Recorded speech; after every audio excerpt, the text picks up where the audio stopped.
Baik, apakah bisa saya mulai?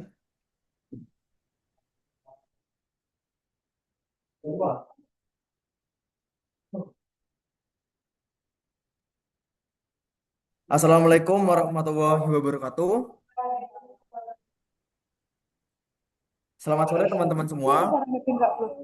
Semoga kita semua dalam keadaan sehat dan siap mengikuti presentasi pada hari ini. Perkenalkan, di sini saya akan menjadi moderator yang membantu jalannya presentasi dari kelompok 9 yang mengangkat materi peluang pada siswa kelas 12 SMK. Anggota kelompok terdiri dari Aurora Mandani, gak ada. Anggota kelompok terdiri dari Aurora Madani Putri Fafa, Muzayana Kamilatus Zahro, Yulia Nurul Hamidah, Rizkita Diaul Aulia Iftisamah, serta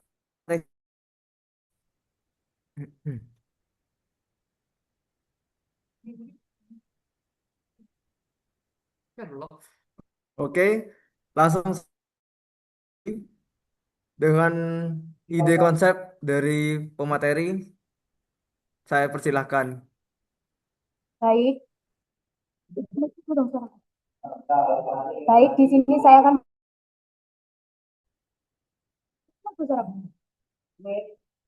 baik di sini saya akan menjelaskan mengapa kelompok kami memilih materi ini. Permasalahan dasar yang sering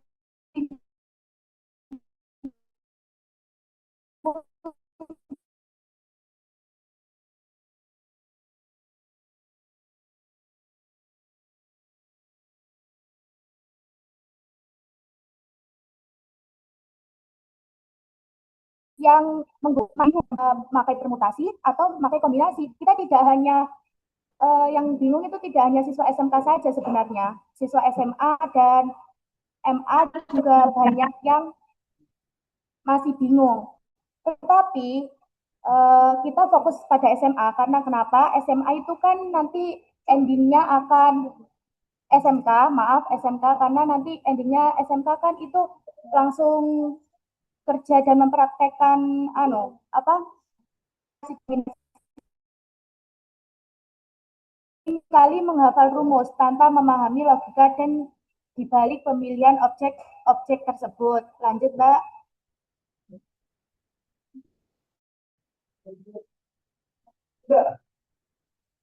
Kesulitan dalam menentukan antara permutasi dan kombinasi itu dapat dipecahkan dengan metode eksplorasi melalui analisis logika, yaitu tanyakan.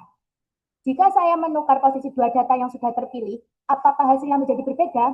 Jika iya, jika hasilnya berbeda, gunakan permutasi, yang dimana urutannya itu diperhatikan. Jika tidak berbeda atau sama saja, itu menggunakan kombinasi atau urutannya tidak diperhatikan. Seperti itu materi dari saya serahkan ke moderator.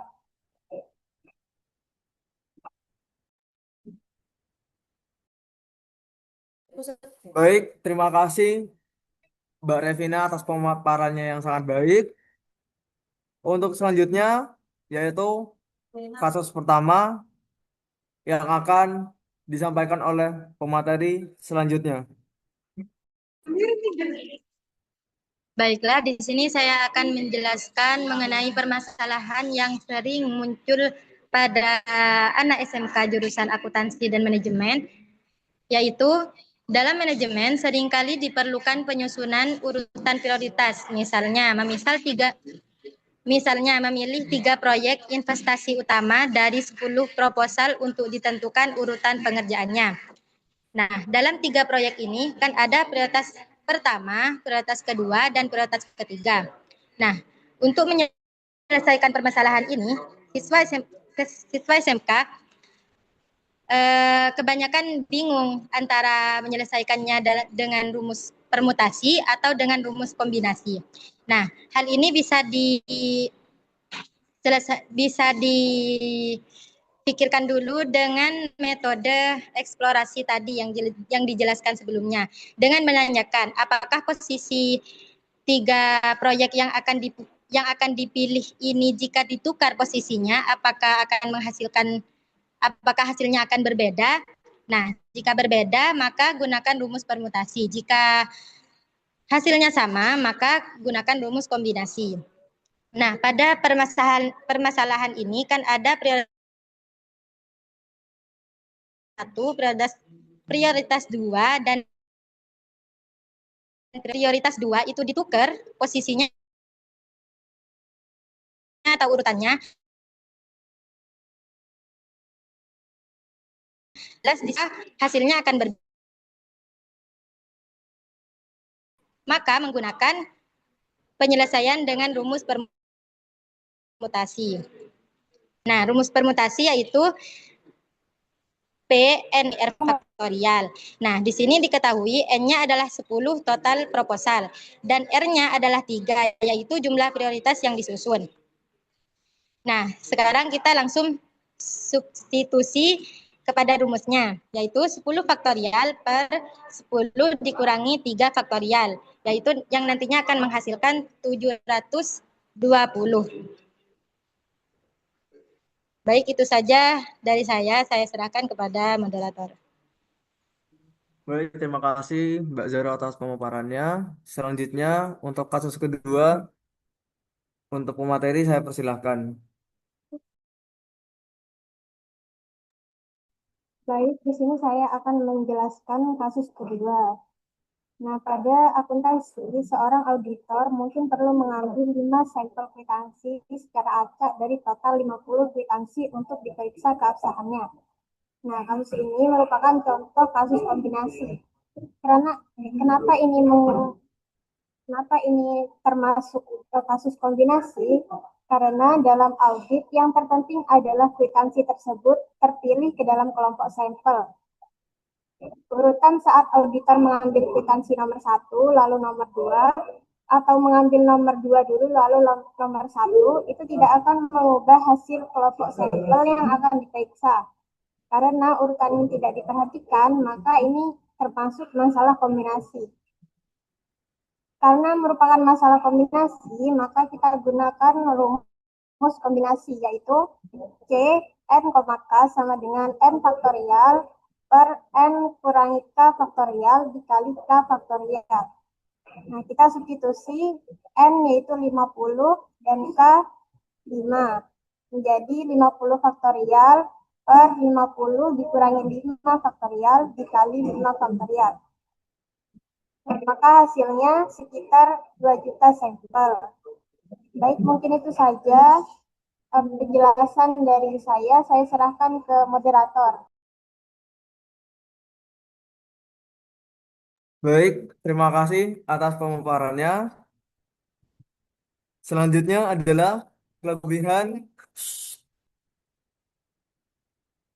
kelebihan dan kekurangan yang akan disampaikan oleh pemateri selanjutnya. Baik, di sini saya akan menjelaskan kelebihan dan kekurangan dari solusi yang kita ambil. Untuk yang pertama, yaitu meningkatkan pemahaman konsep. Nah, solusi yang kami berikan ini membantu siswa untuk memahami konsep-konsep peluang secara lebih jelas, karena tidak hanya fokus pada hasil, namun juga pada proses penyelesaiannya. Kemudian untuk yang kedua adalah relevan dengan dunia nyata. Nah, solusi ini dikaitkan dengan situasi sehari-hari yang kita lakukan, sehingga siswa dapat lebih mudah memahami penerapan peluang dalam kehidupan nyatanya. Kemudian, yang ketiga adalah melatih kemampuan berpikir kritis. Dengan menggunakan solusi yang kita angkat, siswa didorong untuk menganalisis berbagai kemungkinan dan tidak hanya mengikuti rumus secara langsung. Kemudian, untuk yang terakhir adalah mendukung penggunaan dari teknologi. Solusi yang kita ambil ini dapat dikembangkan dengan bantuan teknologi, seperti simulasi ataupun aplikasi, sehingga pembelajaran menjadi lebih menarik dan juga interaktif. Kemudian untuk kekurangannya, yakni yang pertama, perlu pemahaman dasar yang kuat. Nah, solusi yang kita angkat ini akan lebih efektif jika siswa sebelumnya sudah memahami dasar-dasar matematika. Jika belum, siswa dapat kesusahan dalam memahami materi. Kemudian yang kedua adalah berpotensi membingungkan pada soal yang kompleks. Jika soal yang diberikan semakin rumit, langkah dalam solusi ini bisa terasa membingungkan bagi sebagian siswa. Kemudian untuk yang ketiga adalah bergantung pada contoh tertentu. Siswa mungkin hanya memahami jika mirip dengan contoh yang diberikan dan akan kesulitan saat menghadapi variasi soal yang beragam. Kemudian untuk yang terakhir adalah resiko ketergantungan pada teknologi. Nah, jika siswa terlalu mengandalkan teknologi dalam solusi ini, siswa bisa kurang terbiasa menyelesaikan soal secara mandiri. Baik, itu saja yang saya sampaikan. Saya kembalikan ke moderator.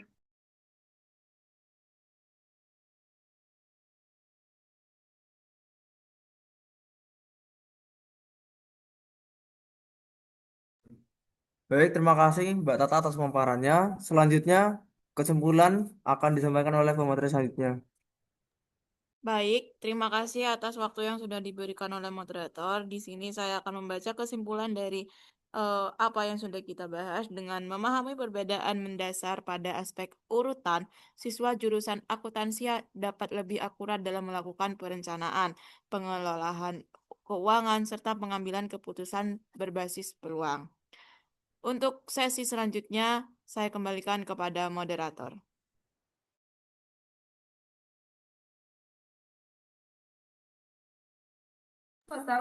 Baik, untuk eh, selanjutnya akan ditampilkan oleh video dari kelompok 9.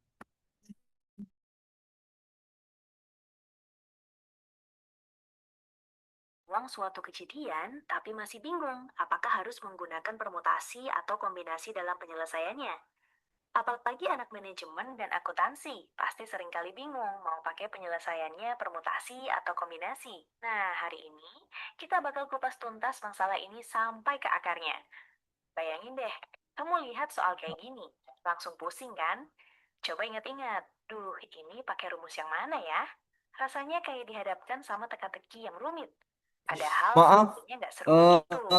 Jadi videonya masalah utama tidak muncul di layar, hanya suaranya saja. Hanya suaranya saja.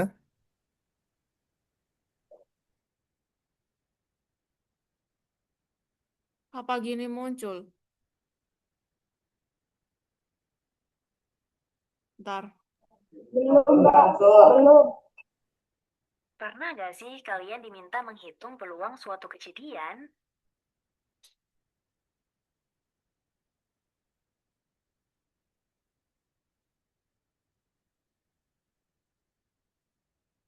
Sebentar ya.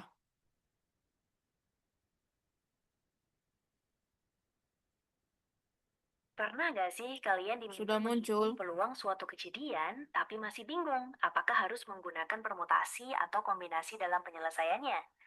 Apalagi anak manajemen dan akuntansi, pasti seringkali bingung mau pakai penyelesaiannya permutasi atau kombinasi. Nah, hari ini kita bakal kupas tuntas masalah ini sampai ke akarnya. Bayangin deh, kamu lihat soal kayak gini, langsung pusing kan?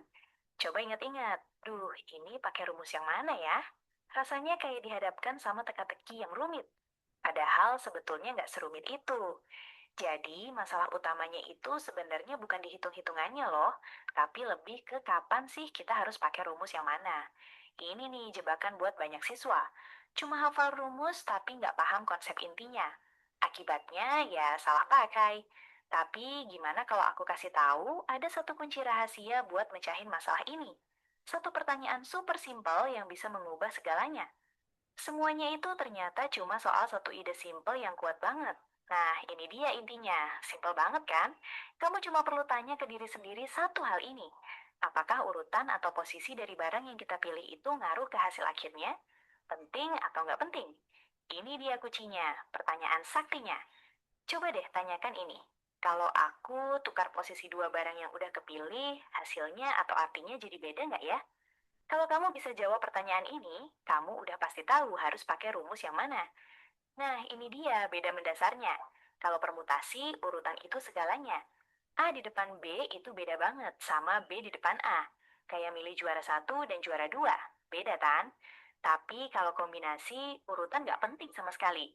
Mau milih A dulu baru B atau B dulu baru A, yang penting kan grupnya isinya A dan B. Sama aja.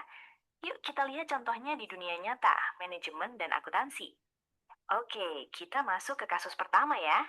Bayangin, kamu seorang manajer dan kamu harus bikin keputusan besar soal prioritas proyek. Jadi ceritanya gini, ada 10 proposal proyek yang bagus-bagus banget di meja kamu. Tapi yang namanya juga sumber daya terbatas, kamu cuma bisa fokus ngerjain 3 proyek. Nah, yang paling penting, kamu harus menentukan mana yang jadi prioritas 1, 2, dan 3. Oke, sekarang kita pakai pertanyaan kunci kita tadi.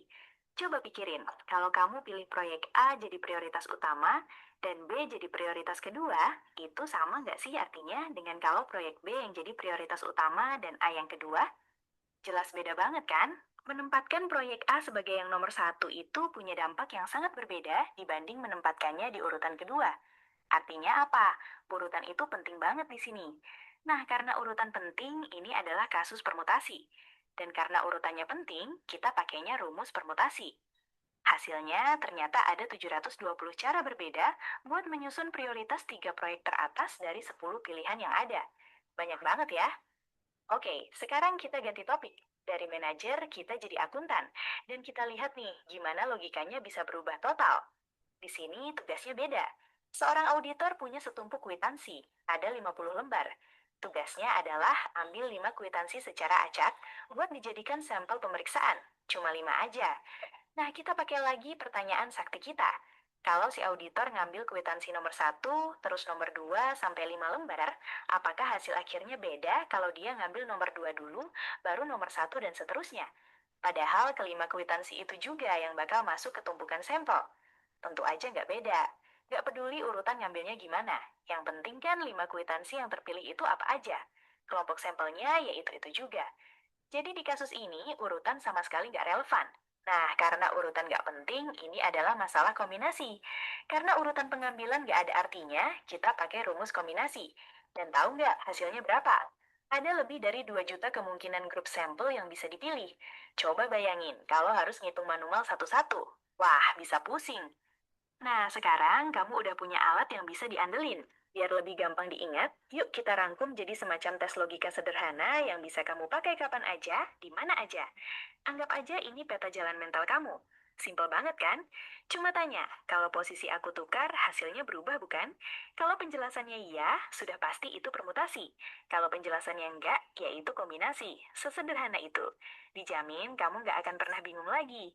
Oke, jadi paham logikanya itu bagian yang paling penting ya. Kalau soal hitung-hitungan, itu harus menjadi bagian yang mudah.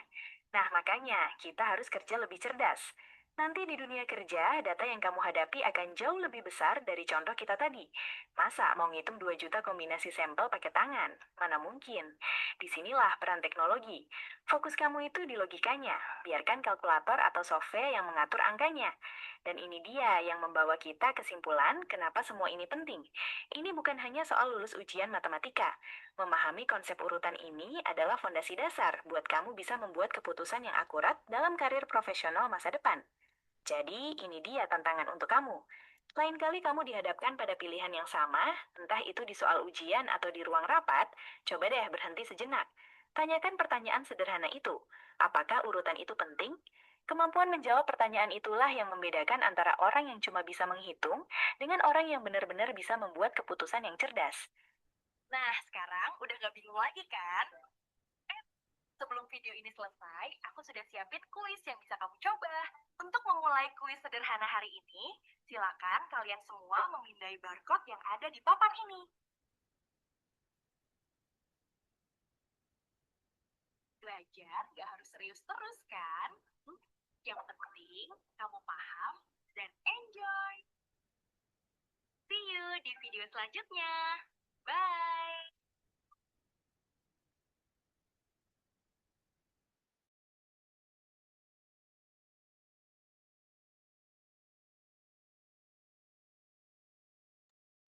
Baik, untuk selanjutnya adalah sesi dari video dokumentasi kelompok 9.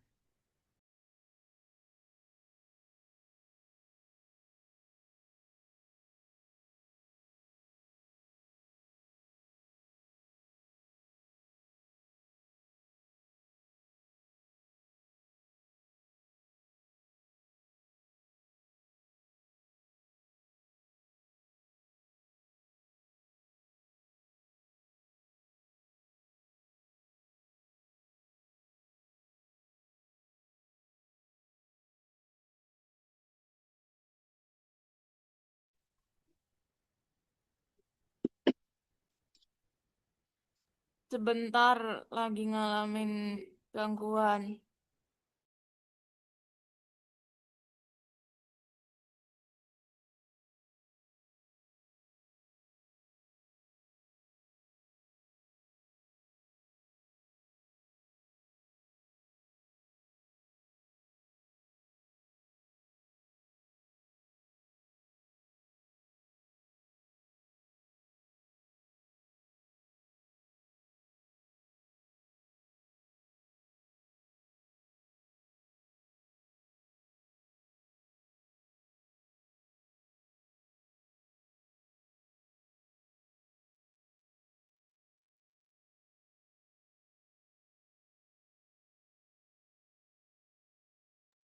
Baik, ada kendala dari video dokumentasi, maka akan langsung saja di skip ke sesi pertanyaan.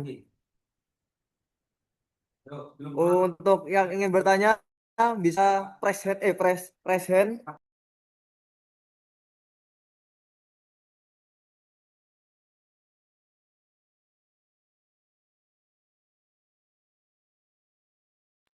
Baik, Mbak Yuniar bisa memaparkan pertanyaannya.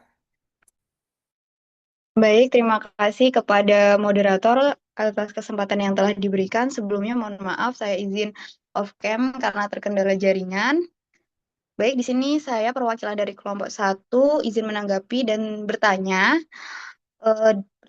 yaitu penjelasan dengan pendekatan logika sederhana itu menukar urutan sangat membantu karena membuat konsep yang lebih mudah dipahami, tidak sekadar untuk menghafal suatu rumus. Nah, yang menjadi pertanyaan saya, bagaimana cara memastikan bahwa metode menukar urutan tetap efektif digunakan oleh siswa ketika menghadapi soal peluang yang lebih kompleks atau soal cerita yang lebih panjang? Apakah sudah cukup jelas? Baik, sudah jelas. Em, untuk pertanyaannya akan dijawab oleh kelompok 9 oleh Mbak Yulia, dipersilakan. Baik, ini jawab pertanyaan dari Mbak Lina. Jadi pertanyaannya yaitu bagaimana cara memastikan bahwa metode menentukan tetap efektif digunakan oleh siswa ketika menghadapi soal peluang yang lebih kompleks atau soal cerita yang lebih panjang. Nah, agar metode menukar urutan itu tetap efektif digunakan saat siswa menghadapi soal peluang yang lebih kompleks atau berbentuk cerita panjang, penting untuk menekankan pemahaman konsep terlebih dahulu, terutama mengenai kapan suatu kejadian bersifat independen atau saling bergantung. Siswa juga perlu dilatih dengan berbagai jenis soal, tidak hanya soal hitungan sederhana, tetapi juga soal cerita yang menuntut kemampuan menerjemahkan informasi ke dalam model matematika. Nah, selain itu, penggunaan langkah sistematis seperti mengidentifikasi kejadian, menentukan hubungan antar kejadian, dan menuliskan bentuk peluang sebelum menukar urutan juga sangat membantu untuk menjaga ketepatan. Nah, dukungan visual seperti diagram pohon atau tabel kemungkinan juga dapat mempermudah pemahaman soal yang panjang. Dengan latihan yang bervariasi serta pembiasaan untuk merefleksikan alasan penggunaan metode tersebut, siswa akan lebih mampu menggunakan metode menukar urutan secara tepat dan konsisten dalam berbagai situasi.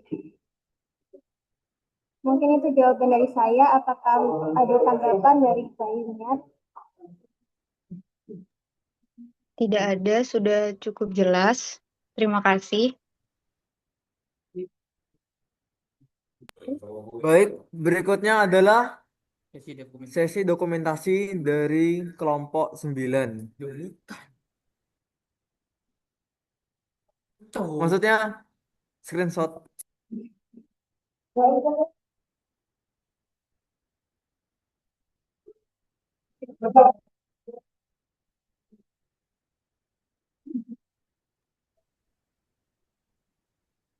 Pak,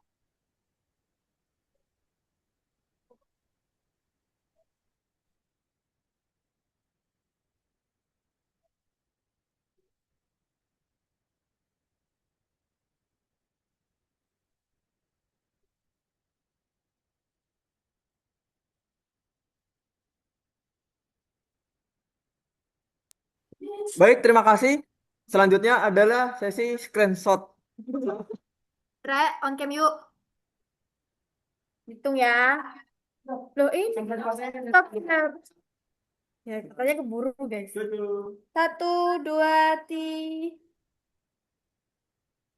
Rar, kamu gak mau benerin background dulu, Rar. Apa? Aku udah. Tinggal 10 menit, tinggal 10 menit. Lagi. Lagi. Ini siapa yang SS? Aku bisa, aku gak apa. Ayo 1, 2, 3. Don. Terus. Yeay.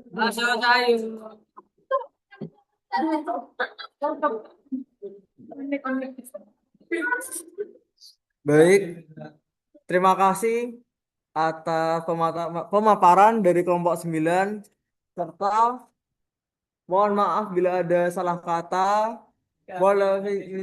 Wassalamualaikum warahmatullahi wabarakatuh. Waalaikumsalam Waalaikumsalam warahmatullahi warahmatullahi wabarakatuh. wabarakatuh.